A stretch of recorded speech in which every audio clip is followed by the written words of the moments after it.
Okay, this lesson is about using personal pronouns in IELTS essays. It's a question that comes up often for students studying for the test, whether they can be used or not.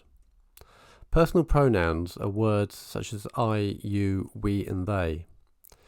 And some people believe that these words should not be used in IELTS essays because IELTS essays are academic and it's not usually advised to use such personal words in academic writing.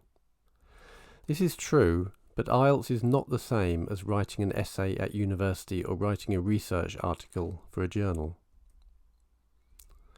When you write an essay at university, you will have books and journals that you will refer to, and you will need to use citations and references.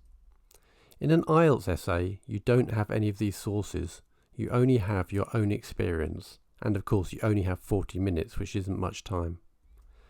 And also, as the rubric states in every question, you are expected to make use of this experience and knowledge. Here's an example, or here's what it says in the prompts. Give reasons for your answer and include any relevant examples from your own experience or knowledge. It would not be written in this way if you were forbidden to use personal pronouns in IELTS essays. So you may wish to give an example from your own country, or even your own personal experience if it's relevant. Also, some of the tasks asking for your opinion are personal. For example, to what extent do you agree or disagree? Discuss both opinions and give your opinion. So although an IELTS essay does need to be in an academic style, it is not quite the same as your average piece of academic writing, and it can be more personal with the use of personal pronouns. So where can you use them? So it's okay to use personal pronouns in essays for IELTS, but you should not overdo it. If you start using them all the way through, your essay will be in danger of losing its academic style. But using them a few times when needed is not a problem. For example, you may want to use them in the thesis statement, in the introduction, to give your opinion. So these are some example thesis statements. In my opinion, students should not have to wear school uniforms. I do not believe that students should wear school uniforms.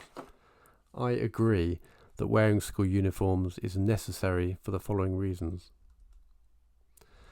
An advantage of using personal pronouns in essays for IELTS is that it makes your opinion very clear.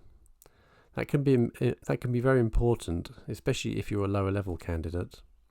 The examiner will expect to be able to clearly see what your opinion is, in opinion essays at least. There is a possibility that if you use impersonal language, the examiner will not realise that it is your opinion. This is not to say that you have to use personal pronouns, as you certainly don't, but if you are a lower level writer, it makes it very clear what your opinion is, so there are no misunderstandings. Look at this example conclusion. It's very clear what the writer's position is, and there will be no misunderstanding. So on balance, I would argue that, although it's not realistic to remove all opportunities for privately funded research, etc. So that makes it very clear what their view is. And you always have to make your view clear in certain essays. But as explained, don't overuse them. You may wish to use personal pronouns in essays for IELTS as you are told you can give examples from your own experience and you are asked for your opinion. A few times is okay, but if you do them too much, your essay may start to look too informal. Take a look at this example essay where personal pronouns have been used effectively and they do not detract from the style of the essay or the answer. So this is a question. Many old buildings protected by law are part of a nation's history. Some people think they should be knocked down and replaced by new ones. How important is it to maintain old buildings? Should history stand in the way of progress? We'll look at this essay now, which has some personal pronouns in. We won't spend too long going through the whole essay, but there's a link to the essay underneath the video if you want to spend a bit more time looking at it. So here's an introduction. You can see you've got some background facts about old buildings, and then the opinion. In my opinion, it is very important to maintain these.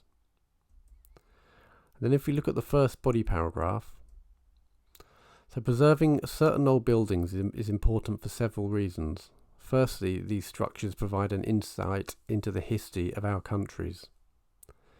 Further down, without them, we could only learn by books.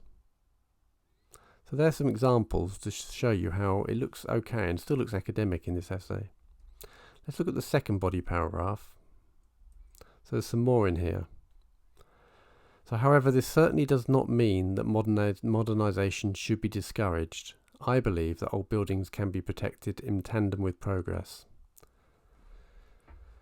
For instance, in many circumstances, we can see historic old buildings being renovated. Or further down, by studying and learning about our history, a greater understanding is gained about the world we live in. And if we look at the conclusion, to conclude, in my view, it's very important to protect and preserve old buildings as we can learn about our history, as can others from other countries. Such knowledge can help us to understand how to modernise our countries for a better future. You will likely not use personal pronouns in essays for IELTS to this extent, as this question is particularly suitable for it more than some others, but it shows you that it's not necessarily a problem. This is a good essay and it would not lose marks because of the personal pronouns. So in summary, it's okay to use personal pronouns in essays for IELTS, but don't overuse them, as it may start sounding too informal. Certainly make use of them in opinion essays in your introduction and conclusion, as this will make your opinion very clear. This is particularly important if you are maybe a lower level writer and not a band 7, 8 or 9. You are less likely to use them in your body paragraphs, but it's not wrong to do so. As you saw in the example essay on old buildings, using personal pronouns did not detract from the style of the essay. You may also have a particularly good example from your experience that means you need to use a personal pronoun. So I hope this lesson was useful, and here you can find other resources useful to help you prepare for IELTS.